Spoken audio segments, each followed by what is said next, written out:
여러분들은 지금 이걸 먼저 해야 되는데 자꾸 그냥 10년, 20년 후에 미래는 한 번도 고민해보지 않은 채 자꾸 개인, 기업. 안녕하세요 여러분, 면접준당입니다. 여러분, 오늘 드디어 여러분들이 그렇게 기다리시던 신한은행 자소서 문항 분석 빠르게 들어가 보도록 하겠습니다. 자, 먼저 신한은행에 지원하는 분들 중에 이미 좀 오랫동안 이 내공을 쌓인 생존자들도 있을 거고요. 이번에 그냥 덜컥 또 지원한 친구들도 있을 거란 말이에요. 그래서 간단하게 신한은행만의 특징을 짧게 한번 살펴보고 우리 자소서 문항 분석 들어가 볼게요. 먼저 신한은행의 방향성이 타은행들과 그렇게 사실 다르지 않습니다. 제 기업 분석 이슈 내용을 보시면은 은행들의 방향성은 조금은 다르지만 결국 은행산업, 금융산업에서 가고자 하는 방향성은 거의 비슷하거든요. 하지만 신한은행만의 불명한 차별성이 있기 때문에 여러분들은 자소서를 작성할 때부터 이러한 부분에 집중을 해주셔야 되는 거예요. 자, 그럼 우리는 어떤 거를 집중해야 되느냐? 지금 신한은행 같은 경우에는 이번에 밸류업 투게더라는 전략 목표를 갖고 25년을 맞이합니다. 자, 밸류업 투게더가 뭐예요? 여러분들이 한 번만 검색을 해보시면 이게 어떤 내용인지 알 수 있어요. 이 내용을 지금 설명하기에는 너무 시간이 부족하기 때문에 제 기업 분석 자료를 참고하시거나 아니면 여러분들이 이거는 기사 등을 통해서 얼마든지 확인해 볼 수 있습니다. 그리고 25년의 중요한 키워드 중에 하나가 바로 본업의 가치 혁신이라는 키워드입니다. 그럼 가치 혁신이라는 사전적 의미는 뭐냐? 경쟁사를 우리가 어떻게 꼭 이겨야 돼! 그런 게 아니란 말이에요. 이 가치 혁신이라는 의미는 새로운 시장을 계속해서 만들어 가는 거. 그리고 거기서 지속적으로 성장하는 전략, 이거를 이제 우리가 가치 혁신이라고 하는데, 지금 신한은행의 정행장님께서 본업의 가치 혁신을 강조하셨다는 거는 결국 우리의 경쟁 상대, 즉 외부적 요소에 의해서 우리가 좌지우지 되지 않겠다. 우리가 국민은행이나 하나은행 이런 경쟁사들을 꼭 이기려고 하는 게 아니라 우리는 우리만의 시장을 또 만들고, 그쵸? 창출하고, 그리고 그 시장에서 지속적으로 성장하는 우리만의 가치 혁신 전략을 찾아가겠다라고 이야기한 거로 우리는 해석하면 되는 겁니다. 얼마나 멋집니까? 이런 것들이 타은행과는 조금은 이제 결이 다른 거죠. 신한은행이 이번에 좀 이슈를 또 짧게나마 살펴보자면 작년에 순이익이 1위를 달성했어요. 순이익 1위. 경영을 잘했다는 거죠. 그리고 신한은행의 키워드 중에 하나가 저는 이 증가라는 것에 중점을 두면 여러분들 좀 좋을 것 같아요. 증가. 그러니까 물론 어떠한 분야, 비이자율 확대나 그런 부분은 사실 조금 약하지만 결국 모든 분야에서 지금 긍정적으로 뭔가 증가가 되고 있기 때문에 그러한 증가가 순이익 1위까지 이어졌다는 거죠. 그리고 여러분들이 지속성장이라는 키워드를 잘 살펴보셔야 돼요. 지금 자소서 1번 문항에도 연결을 시킬 수 있고요. 2번 문항에도 시킬 수 있고요. 3번, 4번에 다 포함시킬 수 있는 키워드가 바로 지속성장입니다. 지속성장 또 누가 강조해요? 그치, 면접중대장. 면접중대장이 맨날 지속성장을 강조하잖아요. 그래서 작심월 몇십 경, 몇십 년, 몇십 동 이런 것들 하라고 하잖아요. 결국 우리는 지속적인 성장을 하는 사람이고, 이렇게 여러분들이 저희와 함께 지속적인 성장을 했다면 신한은행에 입행할 이유는 충분하다. 그리고 또 한 가지, 그냥 전문성만을 강조하지 않았어요. 이게 무슨 말이냐면 정행장님이 말씀하실 때 신한만의 전문성을 갖고 차별화를 시킨다고 했거든요. 그러면 여러분들이 생각하는 신한만의 전문성은 뭡니까? 그게 왜 신한만의 전문성이라고 생각해요? 이러한 식의 와이나를 여러분들 꼭 한번 생각을 해보셨으면 좋겠습니다. 신한은행의 자소서 문항은요, 크게 사실 변함이 없었어요. 그런데 이번에 약간의 변화가 있었는데 그건 뭐냐? 성장 과정을 그렇게 묻던 은행이 신한은행이었거든요. 근데 이번에는 신한은행에 성장 과정이 없어. 그러면 이게 엄청나게 잘못된 거냐? 그게 아니라 생존 자소서 클래스에서 제가 이치미 유형이라고 지금 말씀드리고 있는데 결국 이치미 유형하고 똑같은 거예요. 뭐냐면 나에 대한 문화, 즉 1번 문항 같은 경우에 본인을 가장 잘 설명할 수 있는 짧은 문장, 단어 이야기를 했죠. 이게 이전의 성장 과정과 결이 비슷하다고 생각하면 됩니다. 차이가 없어요. 아시겠죠? 그리고 우리 생존이들은 어떤 이야기를 많이 하냐면 준장님, 신한은행이 지원한 게 없어져서 로열티를 표현할 수가 없어요.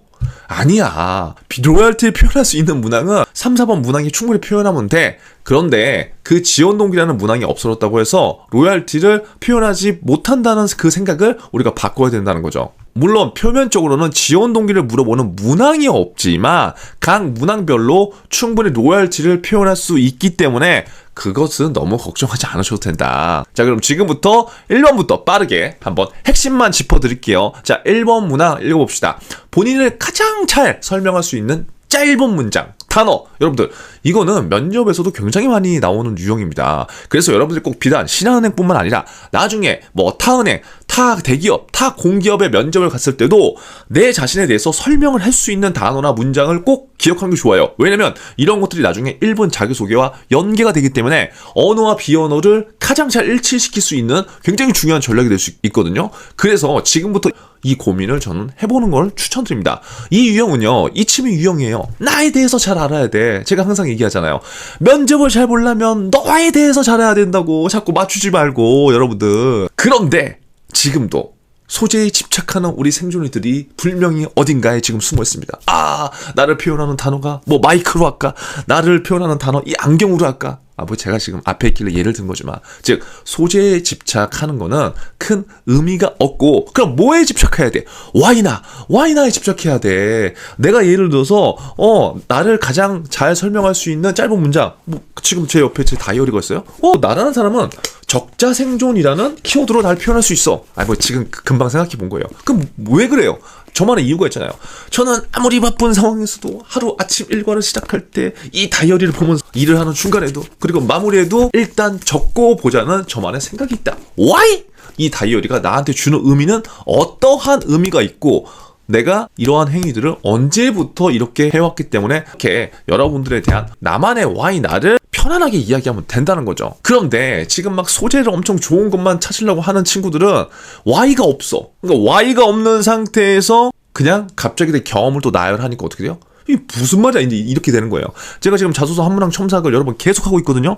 이게 그러니까 자소서 한문항 첨삭을 제가 이번에 정말 잘했다고 느끼는 건 뭐냐면, 자소서 전체 문항 첨삭은 비싸기도 하고 방향성을 잡아도 급하기 때문에 여러분들 적용이 안 되는데, 한문항은 여러분들이 빨리빨리 적용을 하더라고요. 그래서 이 한문항 같은 경우에는 여러분들이 자소서를 작성하는 이 방향성을 단시간에 파악할 수 있는 거기 때문에 굉장히 저는 좋은 것 같아요. 그래서 이러한 것들 여러분들이 전 좀 한 번쯤 활용을 해보셨으면 좋겠고, 예를 들어서 지금 기업 분석 자료를 언제 이 영상이 나간 다음, 이 영상이 업로드 된 다음부터 아마 기업 분석 자료가 오픈이 될 텐데, 기업 분석 자료 9페이지에 이제 보시면은 강요 겸전이라고 정행장님께서 말씀하셨어요. 그러니까 이거를 여러분들 무조건 이렇게 쓰세요가 아니라, 우리는 기업 분석 자료를 어떻게 활용해요? 기업의 이슈, 즉 신한은행의 이슈를 가져와서 거기에서 자소서 문항과 면접을 연결시키는 연습들을 계속 하는 거죠. 제 기업 분석 자료라든가 자소서 문항 분석 영상을 한 번도 시청해보지 않은 생존이들은요, 몇 개 영상을 보시면은 어떤 말인지 알 거예요. 자, 그럼 지금 신한은행 같은 경우에 정행장님께서 강요 겸전에 대해서 말씀하셨다고요. 이 말의 뜻은 뭐 단단함과 부드러움이 잘 조화가 된 거, 변화를 두려워하지 않는 거, 뭐 그런 것들을 뭐 의미한다고 여기에 돼 있단 말이에요. 그러면 여러분들도 나를 가장 잘 설명할 수 있는 짧은 문장과 단어를 이러한 식으로 한번 생각해 보는 것도 저는 좋다는 겁니다. 왜? 나중에 면접 때 이게 그대로 올라갈 거잖아요. 이거를 뭐 정행장님이 말씀하셨다고 해서 이게 무조건 좋다가 아니라, 결국 행장님이 이렇게 말씀하셨다는 거는 어떤 의도가 있는 것이고, 신한은행에서 일하는 분들도 이런 강요 겸전이라는 키워드를 숙지하고 있겠죠? 그리고 그 뜻을 알고 있을 거란 말이에요. 그리고 이 단단함과 부드러움에 대한 어떠한 생각을 갖고 우리가 이 키워드를 썼는지, 나는 왜 내가 봤을 때 변화를 두려워하지 않고 이렇게 시도를 많이 하는 사람인지를 간접적으로도 우리가 이제 좀 어필할 수 있는 거죠. 그래서 이렇게 무조건 쓰세요가 아니라, 기업의 이슈, 신한은행의 이슈를 바탕으로 이러한 소재를 갖고 와서 이렇게 1번을 작성할 수도 있다. 가이드만 일단 드리겠습니다. 그리고 2번입니다. 2번, 은행원에게 가장 필요한 역량은 무엇이라고 생각하는지, 그리고 어떤 부분이 그에 부합하는지 쓰라고 했습니다.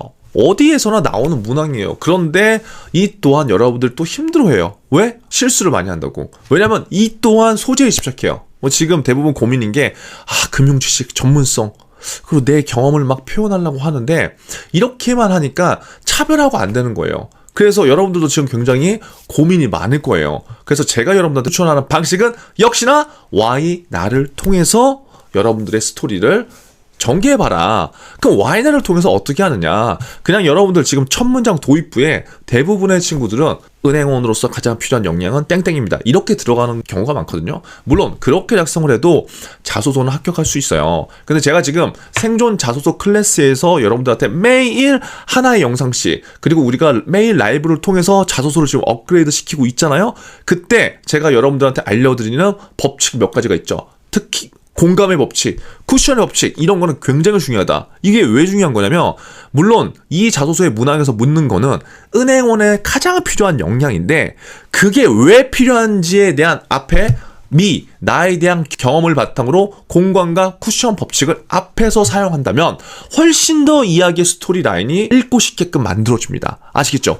이렇게 쓰면 무조건 합격한다가 아니라 지금 현재 우리가 작성하는 것보다 훨씬 더 글의 흐름이 부드러워질 수 있고, 이런 것들을 여러분들이 계속적으로 연습을 하다 보면은 면접에서 자연스럽게 여러분들이 좀 더 편안하게 이야기를 할 수가 있어요. 예를 들어서 기업 분석 자료를 한번 보면은 11페이지에 제가 청원 경찰의 사례를 넣어놨어. 11페이지로 가서 제가 한번 보겠습니다. 기업 분석 자료를 구매하지 않는 친구들도 있기 때문에 제가 예시를 보여드리는 겁니다. 이 기업 분석 자료 위에 보면은 예시가 있는데, 그 예시를 활용해서 제가 지금 2번의 내용들을 한번 연결을 시켜보는 거예요. 예를 들어서 청원 경찰을 해봤어. 여기서도 얘기했지만, 자, 첫 번째, 이렇게 우리가 생각을 해보자는 거예요. 나는 은행원으로서 무엇보다 필요하고 중요한 역량은 나는 왜 어떠한 이유로 신뢰라고 생각해. 자, 보세요. 여러분들은 지금 대부분 금융 지식이라던가 전문성, 그런 것을 어필하려고만 생각하기 때문에 이 신뢰에 대한 게 별로 큰 역량이 아니라고 생각할 수 있어요. 하지만 제가 생각하는 거는 조금 달라요. 신뢰도 은행원으로서 굉장히 중요한 저는 역량이라고 생각합니다. 근데 중요한 것보다 나는 어떠한 이유로 왜 나는 신뢰라고 생각해. Y가 중요한 겁니다. 자, 그러면 Y가 나왔죠? 그리고 나에 대한 경험이 들어가는 겁니다. 내가 청원경찰 리드 한 6개월 동안 하면서 3개월 동안 하면서 숫자의 법칙, 하루 100명의 고객들을 직간접적으로 만나보면서 느낀 것은 뭐다? 나에 대한 행동을 기반한 이야기죠. 느낀 것은 뭐다? 물론 금융 주식과 전문성 등도 중요하지만 결국 고객들은 본인들이 가장 신뢰하는 은행원을 찾는다는 사실을 알 수 있었어. 이거 내가 어떻게 알았어? 내가 은행원이 아니는데. 나 청원경찰이라며. 그러니까 직간접적으로 은행원 분들과 고객들을 이제 관찰한 결과겠죠? 이건 뭡니까? 그냥 내 뇌피셜로 떠드는 게 아니라 미를 통한 나의 결과. 그런데 이렇게 신뢰를 받는 은행원 분들을 내가 유심히 지켜보니까 대부분 작은 약속, 정말 기본이라고 생각되는 그런 사소한 행동들을 더 신경 쓰시더라고. 이거 뭐야? 여러분, 내 경험을 통한 엄청난 인사이트는 아니지만 내가 보고 느낀 거잖아. 베네알의 법칙이 지금 포함된다는 거예요. 과거 나 역시 이러이러한 아르바이트 경험을 하면서 작은 기본을 변함없이 지켜서 누군가에게 신뢰받던 경험들이 있어. 나 이러한 경험을 바탕으로 신한은행에서 어떤 행운이 이렇게, 예를 들어서 우리가 이렇게 관점 전환을 해볼 수도 있는 거예요. 여러분 어때요? 이해되셨죠? 그래서 만약에 이거 청원경찰이다 아니다, 그게 중요한 거 아닙니다. 왜 나한테 이 신뢰라는 게 필요한지에 대한 설명이 지금 나왔죠. 그리고 나의 경험 나왔죠? 사례 나왔죠? 이를 통해서 베네알 법칙 나왔고, 마지막에 티포인트 하나 살짝 얹어주면은 면접장에서도 자신감 있게 여러분들의 이야기를 할 수 있다. 여러분, 비전공자 상관 있습니까? 없습니까? 없어요. 금융권 인턴 경험 없어도 상관 있습니까? 없습니까? 없다고요. 그럼 그 사례 말고 다른 거 없어요? 있죠. 또 탁월한 전문성이다. 내가 생각했을 때 은행원한테 가장 필요한 역량은 탁월한 전문성이다. 그럼 그 얘기를 써주시면 됩니다. 단 그냥 금융 주식을 많이 알아야 된다, 그게 아니라 와이나의 구조를 철저하게 여러분들 지금부터 생각해 주시고 여러분들 자소서를 작성하시면은 글 읽는 사람 입장에서는 이 친구 왜 이렇게 이 역량이 필요하다고 생각하는지를 지가 있구나. 이것들 나중에 면접장에서 한번 물어봐야 되겠다 라는 생각을 가질 수가 있는 거예요. 그래서 여러분 제발 더 좋은 소재를 찾지 마시고 와이나의 구조에만 제발 좀 맞춰주세요. 아시겠죠? 자세한 사례들은요, 기업 분석 자료를 한 번씩 참고해 보세요. 자, 3번. 여러분들이 조금 이제 어려워하는 문항이 3, 4번이더라고요. 신한은행의 핵심 가치는 바르게 빠르게 다르게다. 여러분 이거 다 알잖아. 이거 계속 나왔잖아요. 그래서 당행의 핵심 가치 중 하나를 실천했던 경험 및 그 경험이 신한은행 입행 후 어떤 장점으로 발휘될 수 있을지 기술해라. 여러분, 바르게가 좋나요? 빠르게가 좋나요? 다르게가 좋나요? 마찬가지예요. 똑같습니다. 이 문항은요, 사실 어찌 보면 로열티 문항이에요. 그래서 지금도 여러분들은 또 경험에 매몰되는 친구들이 있어. 막 바르게의 경험, 다르게의 경험, 빠르게의 경험, 그 경험에만 꽂혀서 신한은행의 핵심과 연결을 못 시키고 그냥 내 얘기만 쓰는 친구들이 굉장히 많아요. 근데 이것도 마찬가지입니다. 여러분들, 바르게 빠르게 다르게가 중요한 게 아니라 왜 바르게, 왜 다르게, 왜 빠르겐지가 중요한 거예요. 아시겠죠? 우리는 이런 문항들을 대체 왜 묻는지를 좀 생각을 해봐야 돼요. 여러분 왜 물어요? 왜 물어? 많은 의도가 있겠지. 그치? 결이 좀 맞아야 되고 그런 것도 있지만 이렇게 우리가 생각을 해볼 필요가 있어요. 제가 이것도 지금 기업 분석 자료 23페이지에 좀 일부러 넣어놨는데 어떤 상황으로 여러분들 좀 이해해보면 좋냐면 바르게건 빠르게건 다르게건 그거 중요하지 않습니다. 여러분의 생각이 중요한데 제가 기업 분석 이슈에 넣어놓은 거는 다르게의 관점에서 이슈를 좀 넣어놨어요. 어떤 소재였냐면 예전에 신한은행이 하나은행한테도 따라잡혔던 시절이 있어. 그럼 신한은행 입장에서 얼마나 초조했겠어요. 나 우리 빨리 가야 되는데 심지어 지금 하나은행한테까지 따라잡혔어. 그러면 여기서 굉장히 불안하고 굉장히 빨리 뭔가 성과를 내야 될 수밖에 없는 상황이었다고요. 그런데 신한은행은요, 그때 빠르게만 가려고 하지 않고요, 다른 시중은행들과 다르게 전략을 접근했어요. 다르게 전략. 이거는 제가 이렇게 해석을 한 겁니다. 어떻게 다르게 접근했냐. 소재들은 이제 자료에 나오지만 다른 은행들이나 다른 기업들은 어떤 문제가 잘 안 됐을 때 외부에서 문제 해결을 하기 위해서 조치를 하거든요. 근데 지금 신한은행 같은 경우에는 그 당시에 이러한 이슈를 내부적인 이슈로 판단하고 조직을 세부적으로 개편하고 안에서 우리가 할 수 있는 것들을 빠르게 찾아서 그것들에 대해서 적용을 했어요. 뭐 누가 보면은 이게 뭐 아무것도 아닌 것 같지만 결국 이러한 상황에서 신한은행이 빠르게 시장을 회복할 수 있었던 원동력이 저는 이러한 좀 다른 관점으로 현상을 이해하고 다른 방법으로 이런 것들을 하나하나씩 처리했다고 저는 생각을 하는 거죠.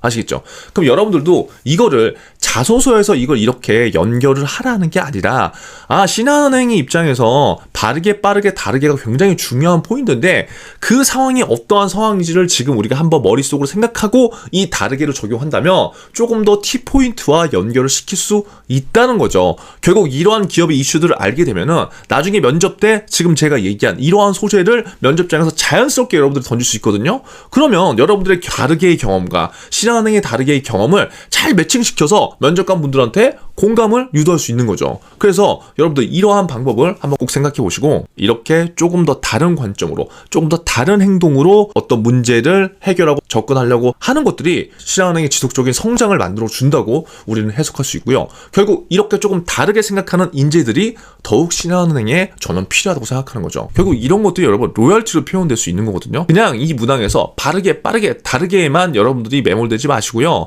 이 다르게가 어떤 의미인지 내가 신한은행 입행한다면 어떤 다르게를 할 수 있는지 그게 뭡니까? 그게 지원 동기로도 표현될 수 있잖아요. 그러한 식으로 여러분들 표현해 보시는 게 여러분들 지원 동기와 다르지 않습니다. 아시겠죠? 그래서 결국은 빠르게 빠르게 다르게 뭐 다 좋지만 결국 이런 것들을 내가 신한은행 입행 후에 어떠한 장점으로 연결시킬 수 있는지가 표현돼야 돼요. 아시겠죠? 요거 주목하셔서 3번 문항 조금 더 신경 써주시고요. 마지막 4번 문항은 이것도 이제 많은 질문들이 있더라고요.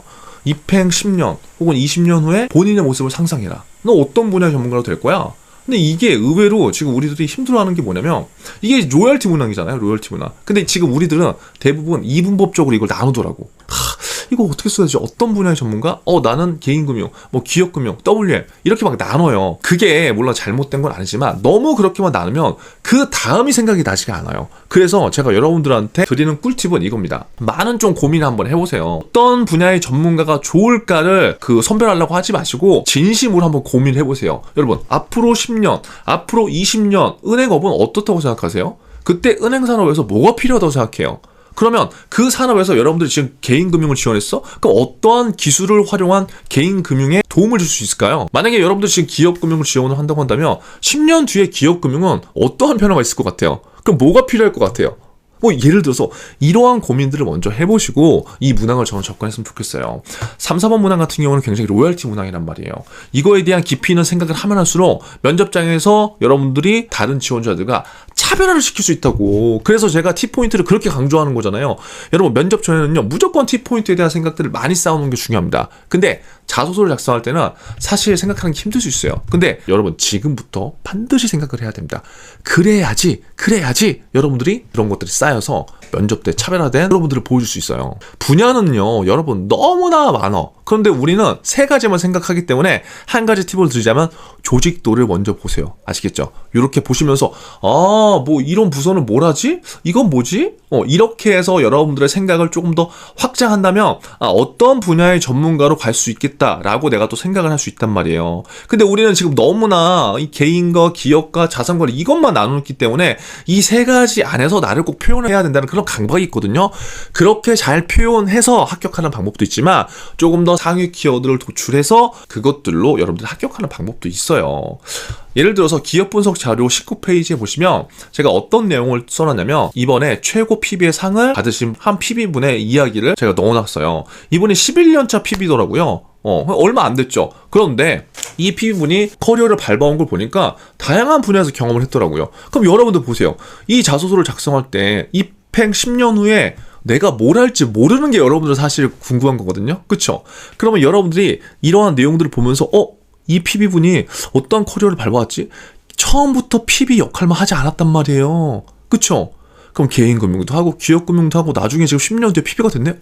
그럼 내가 지금 PB를 무조건 간다고 해서 이게 되는 것도 아니고 내가 지금 기업금융에서 뭔가를 한다고 하더라도 10년 뒤에 내가 무조건 또 기업금융이 아닐 수도 있겠네? 그런 것도 고민해 볼 수 있고 다른 현직자분들의 커리어를 보면서 내 로드맵을 그려볼 수 있단 말이에요. 여러분들은 지금 이걸 먼저 해야 되는데 자꾸 그냥 10년, 20년 후에 미래는 한 번도 고민해보지 않은 채 자꾸 개인, 기업, 자산관리만 꽂혀있어. 그러니까 생각에도 확장이 안 되는 거예요. 그래서 이러한 분들의 인터뷰 내용들을 조금 보시면서 이렇게 갈 수 있고 내가 이런 것들을 할 수 있구나 부터 먼저 꼭 생각을 해보시고요.